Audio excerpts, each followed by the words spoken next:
días. Hoy voy a hablar de una teoría que trató de integrar los modelos teóricos del psicoanálisis y la teoría, digamos, conductual. Estos autores son conocidos con el nombre de Dollar y Miller, John Dollar y Neil Miller, y su teoría se conoce como teoría psicoanalítica del aprendizaje. ¿Por qué teoría psicoanalítica del aprendizaje? Ellos trataron de hacer una integración entre principalmente los postulados de Freud y los postulados del conductismo, principalmente con lo que tiene que ver con la teoría de Watson, de Skinner. Tomaron estos elementos para explicar el concepto de personalidad. Bueno, los aspectos, digamos, de antecedentes de ellos son dos psicólogos norteamericanos, ¿sí? Y pues trabajaron en la Universidad de Wisconsin y en la Universidad de Washington. Vamos a mirar algunos conceptos importantes para entender cómo conciben ellos la teoría de la personalidad. Es importante entender que, aunque ellos trataron de integrar los elementos del psicoanálisis y los elementos del conductismo, una de las críticas fuertes que le hacen a ellos es que ellos terminan más planteando una teoría conductista, ¿sí? Y vamos a mirar por qué. Pero hay unos elementos importantes que son básicos en la comprensión de cualquier psicólogo que tienen que ver con los conceptos de frustración y conflicto, que creo que es un aporte importante a la comprensión de la personalidad. Bien, para empezar a mirar cómo conciben ellos la personalidad, diríamos que Dollar y Miller conciben la personalidad en términos de hábitos de conducta, ¿sí? ¿Y a qué se refiere un hábito? Entonces, ¿o a qué hace referencia un hábito? Ellos dicen que es un tipo de asociación que se aprende, ¿cierto?, entre los estímulos y las respuestas que ocurren con frecuencia. Es decir, que el concepto en Dollar y Miller el concepto de hábito es muy similar al concepto en cuanto a rasgo, ¿sí? Pero en el sentido de que es algo que es repetido, ¿sí? Pero diferente en el sentido de que la conducta es una respuesta que se da y por lo tanto se dice que en términos, digamos, de la personalidad serían los hábitos o conductas repetitivas que tienen las personas. Entonces, el interés principal de ellos, pues, era especificar aquellas condiciones del ambiente, ¿sí?, que posibilitaban esa adquisición de hábitos. Y ellos dicen que parte de esa adquisición de hábitos se relacionan con la reducción de los impulsos. Entonces, acá empezamos a mirar de que ya empiezan a integrar conceptos, digamos, al interior del organismo y elementos externos de la conducta. ¿Por qué al interior del organismo? En cuanto al concepto de reducción de impulso, ellos se estarían planteando, ¿sí?, de que de una u otra forma, ¿sí?, si hay un elemento que estaría, digamos, conectado a la conducta y no necesariamente solamente la respuesta que se da ante el estímulo. ¿Me explico? Si yo digo el concepto de impulso, a que hace referencia muy factiblemente, va a hacer referencia al concepto de necesidades. Por eso dice, un impulso es una estimulación intensa que produce incomodidad, tal como el hambre, como la sed, ¿sí?, como el dormir. Entonces vamos a hablar de que sí hay en el organismo ciertos elementos que generan que nosotros tengamos cierta conducta. Pero acordémonos que ellos están diciendo que esos hábitos están dados en la relación, ¿cierto?, en cómo ciertas condiciones del ambiente, ¿sí?, fomentan ese tipo de conductas que se van volviendo habituales y que se relacionan con la reducción de impulsos. Por eso es muy importante empezar a entender que la conducta desde Dollar y Miller surge, es decir, la conducta habitual, la conducta repetitiva va a surgir justo cuando ese tipo de conducta que nosotros hacemos es la que reduce ese impulso. ¿Me explico? Yo digo, ¿por qué yo como determinado tipo de comida o por qué bebo determinado tipo de bebida? Pues porque de alguna u otra forma no todas las comidas o no todas las bebidas, entre comillas, reducirían mi impulso. Entonces, claro, si yo tengo hambre, me pueden ofrecer cierta cosa que sea comestible, pero posiblemente ese tipo de conducta yo no lo hago. Entonces yo digo, no, cuando yo tengo hambre, yo como más carne o como más granos o como más verduras, no sé. ¿Sí? Entonces, ese tipo, digamos, de conductas estaría asociado posiblemente a cómo se está reduciendo ese impulso y no necesariamente con el hecho o con el evento de que sea el estímulo específico, ¿sí?, el que reduzca ese impulso. Entonces, claro, uno pudiese tener diferentes tipos de comida, pero solamente habitualmente responder de determinada forma porque creería que eso es lo que me reduce. Voy a colocar otro ejemplo, ¿sí? Si yo digo, tengo sed, alguna persona puede decir, yo la sed la puedo reducir con cerveza. Otro lo puede decir, no, yo tengo que tomar agua, ¿sí? Otro dice, no, yo tengo que tomar Gatorade o yo tengo que tomar gaseosa porque si no, no tomo eso, no voy a seguir con sed. Aunque todas son bebidas que ayudarían a reducir la sed, ¿sí? No todas, entre comillas, para el organismo reducirían ese impulso. Entonces, ¿a qué vamos a llamar conducta habitual? A esa asociación entre ese estímulo, ¿cierto? Que nosotros tenemos y que de alguna otra forma, que es un estímulo del ambiente, que al adquirirlo va a reducir mi impulso. Entonces, por eso aparece ahí en la diapositiva que ustedes ven, dice, un impulso es una estimulación intensa que produce incomodidad tal como el hambre, pero podemos, claro, tener necesidades no solo primarias, sino necesidades secundarias, ¿sí? Entonces, esas necesidades secundarias también tratamos de reducirlas y generamos unas ciertas conductas para poder reducir las conductas. Ahorita vamos a hablar un poco más al respecto. Quiero que observen ustedes acá, dice Dollar y Miller, ¿sí? Señalaron que reducir el impulso es reforzante. Entonces, miren que no estamos hablando acá de que la respuesta que yo doy es la respuesta reforzante, sino que la respuesta que yo doy y que reduce el impulso es la respuesta reforzante. Por lo tanto, un individuo se comportará de tales formas que alivien la tensión creada por esos impulsos intensos. Perdón, ¿sí? Entonces, ellos nos van a hablar de que hay impulsos primarios, ¿cierto? Y que hay impulsos secundarios. Los primarios, ustedes ya lo saben por teorías de motivación, que son aquellos que se relacionan directamente con la satisfacción de necesidades primarias para la supervivencia del organismo. Bien, vamos entonces a mirar cómo se da esa forma de satisfacción de impulsos. ¿Sí? Entonces, y voy a hablar un poquito antes de cómo se da ese ciclo, voy a hablar también de esos impulsos que son de carácter secundario. ¿Por qué? Porque nosotros tenemos necesidades de tipo social, ejemplo, afiliarnos, ejemplo, eh, ser reconocidos, tenemos necesidades cognitivas y nosotros vamos a ir respondiendo a esas necesidades, ¿sí? Y con aquellas conductas que de una u otra forma satisfagan, ¿cierto? Esa necesidad, en cierta forma, ese tipo de conducta es la que, en cierta forma, yo voy a volver habitual. Voy a explicar con un ejemplo en el campo de las parejas.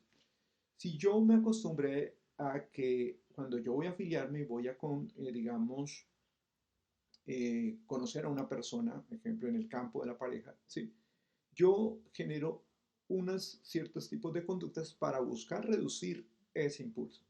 Si las conductas que yo utilizo son conductas de cortesía, es decir, ser, entre comillas, un caballero con la persona, pues ese tipo de conductas, si reducen la satisfacción de mi necesidad, muy factiblemente yo voy a operar.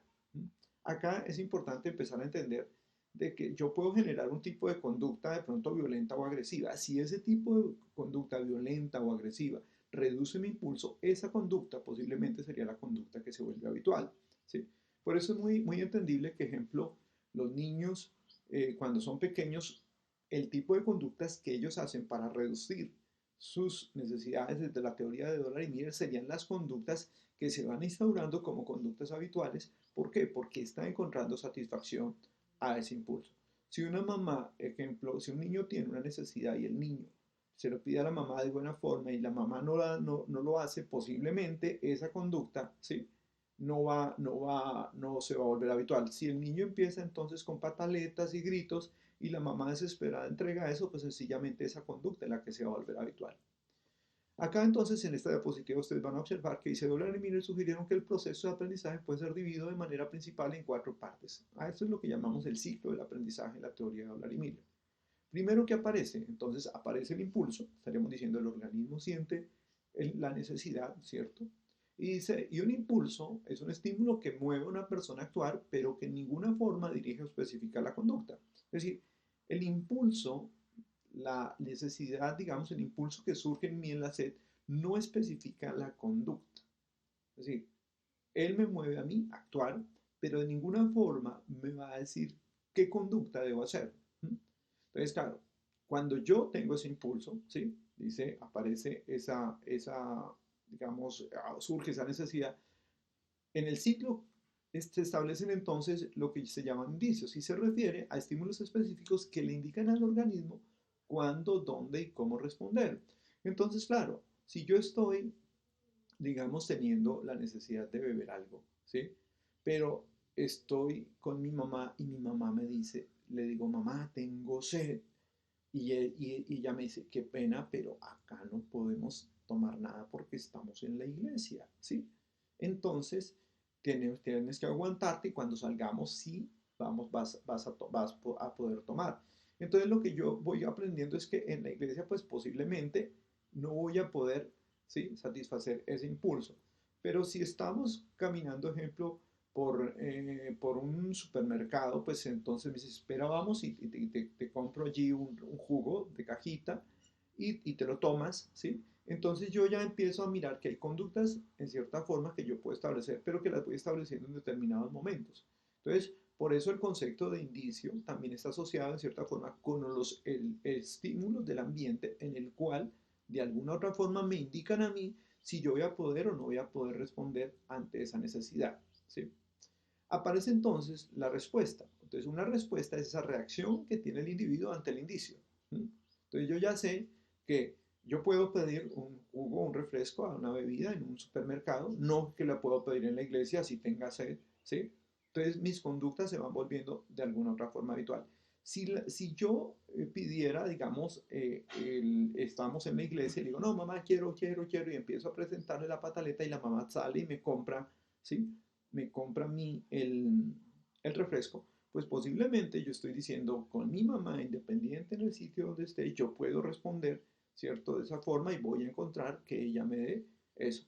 Entonces, por eso dice la respuesta es la reacción del individuo ante un indicio. Debido a que estas respuestas ocurren en una jerarquía, se puede citar una respuesta de acuerdo con su probabilidad de que ocurra. Entonces, ¿qué sucede acá? Yo digo, primero le pedí la bebida a mi madre. Como mi madre no me la dio, entonces hago un tipo de respuesta 2, ¿sí? Que posiblemente esa respuesta sí me da resultado para reducir en ese sentido la cuestión de sed, pues entonces yo llego y aplico este tipo de respuesta para tratar de reducir la sed, ¿sí? ¿Cuándo se da entonces el reforzamiento? Entonces dice, el reforzamiento se refiere al efecto de la respuesta, ¿sí? Es decir, genero la conducta y el reforzamiento efectivo consiste en la reducción del impulso. Ojo, estoy diciendo, mi mamá me dio el juguito, pero si es el juguito que a mí no me gusta posiblemente, ¿sí? Que no reduce mi impulso, digo, no, yo no quiero eso, quiero esto, ¿sí? Ahí es donde se da, en cierta forma, esa reducción de ese impulso. Y por eso es la conducta habitual que nosotros vamos estableciendo. Voy a tratar de mostrar este mismo ciclo, ¿sí? Con otro ejemplo, ya más en la parte, digamos, de las relaciones. Si una pareja, nuevamente, ¿sí?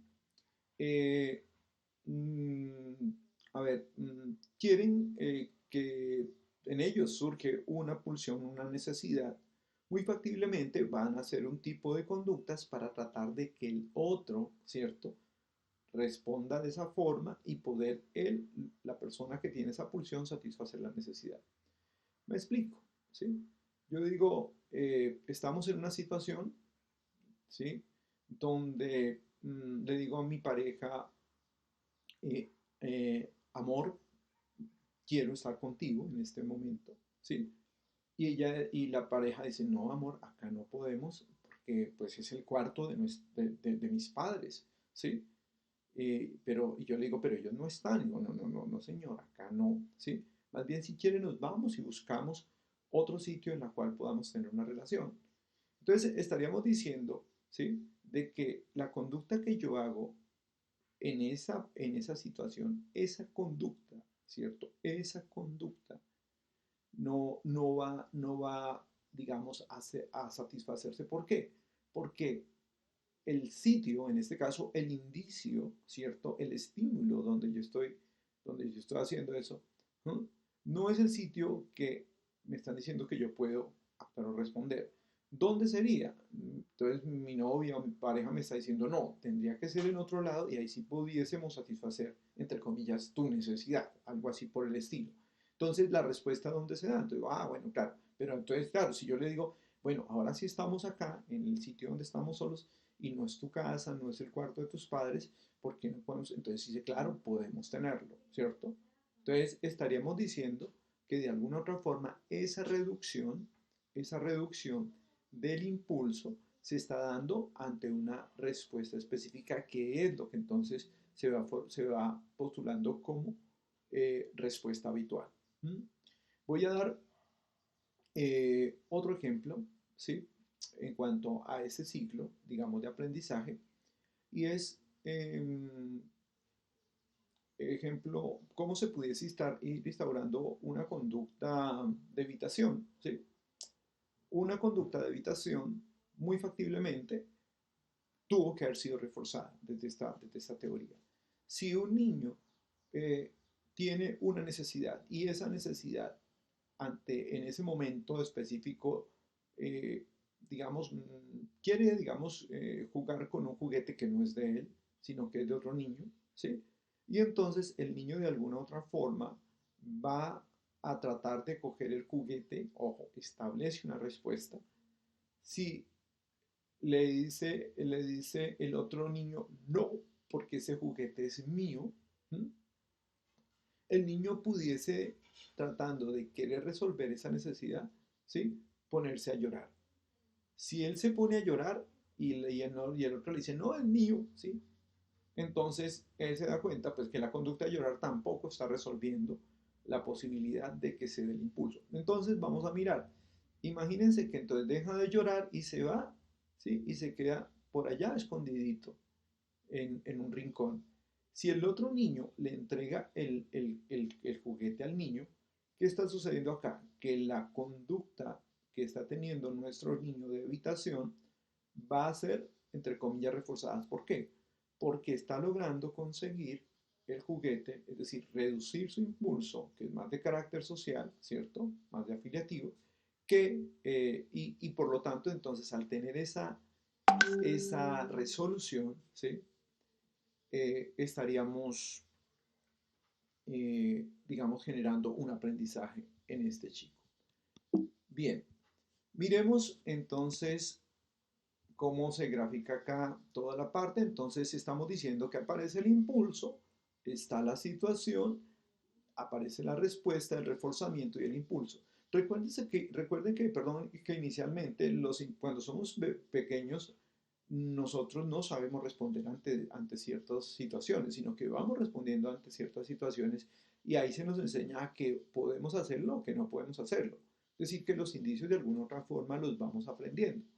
Si yo cojo por lo menos una situación en la cual una pareja está peleando, ¿sí?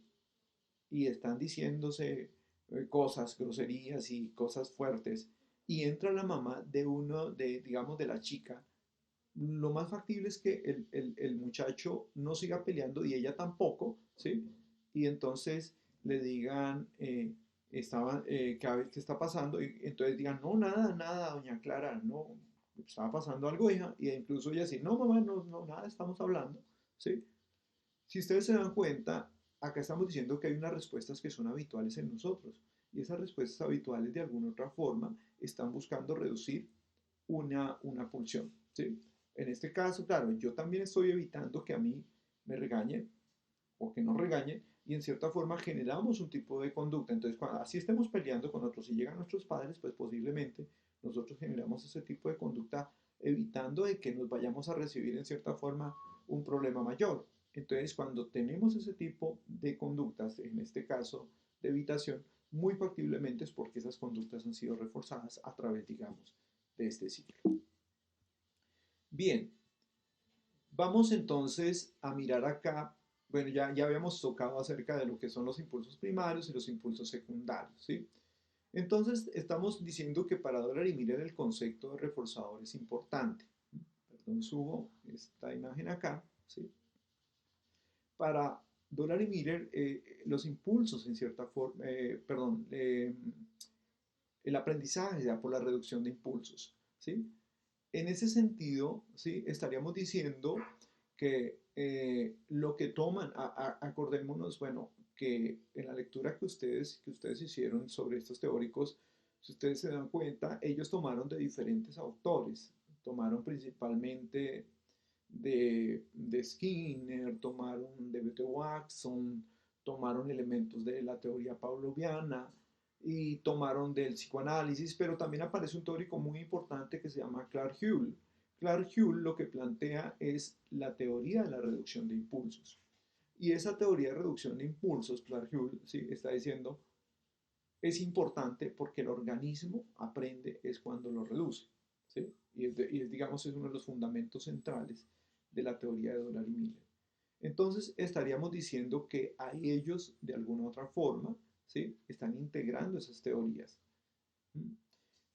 Le dan importancia al reforzador, ¿por qué? Porque sencillamente el reforzador va a ser aquello que permite que se reduzca el impulso. Y como decíamos, hay reforzadores primarios y hay reforzadores secundarios.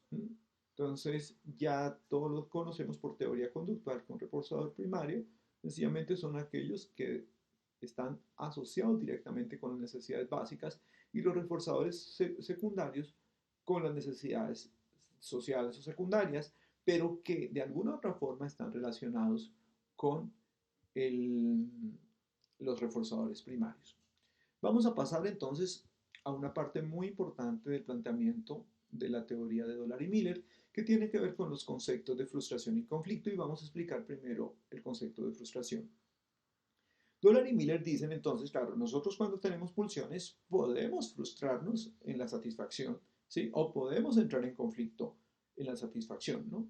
Entonces voy a colocar el primer ejemplo que tiene que ver con frustración y es que yo quiero acercarme a alguien, ¿sí? Yo quiero acercarme a alguien, a una persona que me gusta y esa persona me dice no. Entonces posiblemente yo voy a quedar, entre comillas, frustrado. ¿Por qué? Lo que dicen ellos es que la frustración ocurre cuando el individuo es incapaz de reducir el impulso debido a que la respuesta, ¿sí? que lo va a satisfacer ha sido bloqueada, ¿sí? Entonces, claro, yo puedo decir, quiero comer algo y no poder hacerlo, ¿sí? Y estaríamos hablando del concepto de frustración. Pero también dicen ellos, si la frustración surge en una situación en la que ocurren respuestas imposibles al mismo tiempo, la situación es descrita como un conflicto. Entonces vamos a explicar un poquito más esto, ¿sí? Un niño, ¿cierto? Le gustan los juguetes y le gustan los dulces, ¿sí? Pero posiblemente, ¿cierto? La mamá le dice, o te comes el dulce o juegas o te comes el dulce. Posiblemente entonces ya no está en una situación de frustración, ¿cierto? ¿Sí? Sino que está en una situación de conflicto. ¿Por qué estaría en una situación de conflicto? Vamos a mirarlo solamente, entendiéndolo inicialmente como frustración. Si a mí me dicen, no te comes el dulce, Oscar, y solamente está el dulce, pues yo me frustro o no puedes jugar. Pero acá miren que hay dos situaciones en la cual yo posiblemente, si cojo una, me voy a frustrar ante la otra. O si cojo la otra, me voy a frustrar ante la otra. Me explico. Si mamá me dice, o te comes el dulce o juegas con el juguete, entonces me está colocando en una condición donde yo ya entro a frustrarme con alguna de las dos cosas. ¿Por qué? Porque si me como el dulce no voy a poder coger el juguete, o si cojo el juguete no voy a poder comer el dulce. Y para mí esas son atractivas. Por eso es que Dollar y Miller dice que nosotros enfrentamos en la vida también conflictos de lo que llama atracción-atracción o acercamiento-acercamiento. Ahí tendríamos un conflicto, ¿sí? De acercamiento-acercamiento. En términos sociales, ni no tanto de un niño, infactiblemente una chica que no tiene novio o un chico que no tiene novia, aparecen dos chicas o dos chicos, ¿sí? Al mismo tiempo, pero como estamos en una situación, entre comillas, monogámica, ¿sí? Es decir, en una cultura más monogámica, aparece el conflicto. ¿Por qué? Porque entonces es donde dice, no sé con quién estar, si con Juan o con Pedro. Si yo digo, es que Juan es divino porque tiene esto y esto, y Pedro también es divino, estaríamos diciendo que estamos en un conflicto de atracción-atracción. No sería lo mismo que dijera yo, es que Juan tiene esto muy bonito, pero no me gusta esto. Es que Pedro tiene esto muy bonito, pero no me gusta esto. ¿Por qué? Porque aunque estamos en un conflicto también, no es en el mismo conflicto. En un conflicto, atracción, atracción, acercamiento, acercamiento, la persona entra, entre comillas, al conflicto. ¿Por qué? Porque ambas personas son súper agradables, ¿sí? En el de acercamiento. Pero encontraríamos un conflicto que es atracción, evitación, ¿cierto? Es decir, positivo y negativo. ¿M? Cuando yo tengo que escoger entre dos personas que tienen cosas buenas y malas, ¿sí? Es decir, que me gustan algunas, pero otras no. Y lo mismo pasa con otra persona. Ahí tendríamos en lo que llamamos un doble conflicto de atracción-evitación o de acercamiento-evitación. Entonces, perdón, estaríamos diciendo, ¿cierto? Que un conflicto de aproximación es el que donde los dos chicos o las dos chicas son súper divinas, súper divinos, ¿sí? Perdón, donde los dos chicos son súper divinos o las dos chicas son súper divinas, entonces tendríamos un conflicto de aproximación. ¿Cuándo entraría yo en un conflicto, digamos, perdón, y quiero explicar este de una vez, ¿cierto? Aproximación y evitación doble es cuando decía que tanto este tiene valencias positivas como, y este también tiene valencias negativas. Entonces ahí estaríamos hablando de una atracción-evitación eh, donde los dos, en este caso, las dos personas tienen eso. Si miramos cuál sería un conflicto de evitación-evitación, posiblemente estaríamos diciendo, y aunque ustedes no lo crean, es muy frecuente. ¿Por qué? Porque es que a mí a veces me toca que escoger. Voy a colocar el ejemplo más sencillo que puede suceder en una persona.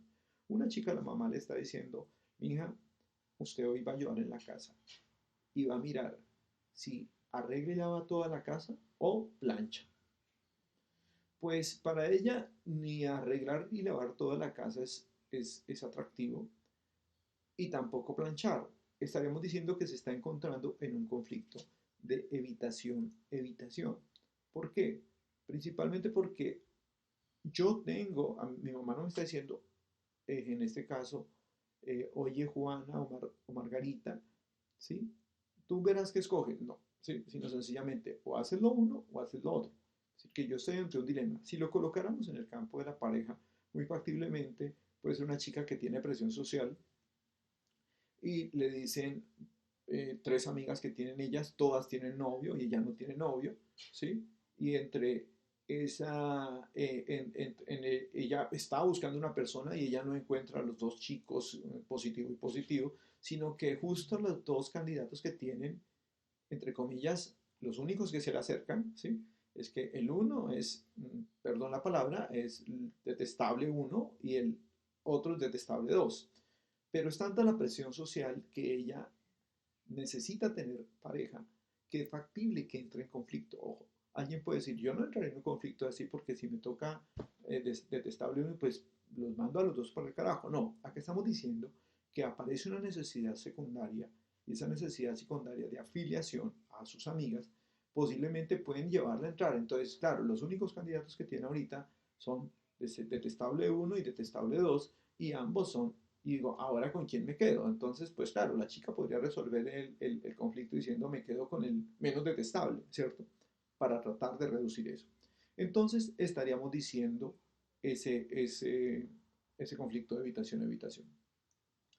Para finalizar, entonces estaría tocando el conflicto de aproximación-evitación, ¿sí?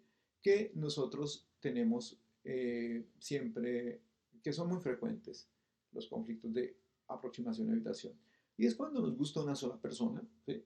Pero esa persona tiene cosas buenas y también tiene cosas malas. Y ahí es donde decimos, ¿qué hacemos? ¿Sí? ¿Por qué? Porque quiero tener pareja, pero me gusta esto y no me gusta esto, ¿sí? Eso sería, entre comillas, un posible conflicto de atracción-evitación. En términos de un aspecto laboral, es que usted salió de estudiar psicología y le dijeron, acá estamos en Ibagué, y le dijeron, te vas a ir para lo más recóndito de Chaparral, ¿sí? Te vas a ir para Planadas, de pronto más allá, ¿sí? Y te vamos a pagar como psicólogo, ¿sí? Y te vamos a pagar un buen sueldo. Entonces, cuando tú te pones a pensar, es decir, bueno, la posibilidad de trabajar, estoy saliendo, es buena, me pagan bien, pero ¿qué es lo negativo? Entonces, pues que voy a estar a 8 horas de Ibagué, justo acá está mi novio, justo acá están las personas, mis amigos, entonces yo entro en este tipo, digamos, de situación conflictiva. Claro, entonces lo que dicen Dollar y Miller es, entramos en frustración o entramos en conflicto y no podemos reducir. Por eso, ante la frustración y el conflicto, hay veces las personas no tienen ciertos tipos de conductas para resolver esa frustración y ese conflicto. Y ahí es donde muchos se quedan bloqueados porque no tienen conductas habituales, en cierta forma, para poder resolver eso. Con esto estoy terminando al teórico. Espero les haya dado, digamos, eh, eh, conceptos un poco más claros para poder entender más a ellos. Con esto me despido y que tengan un buen día.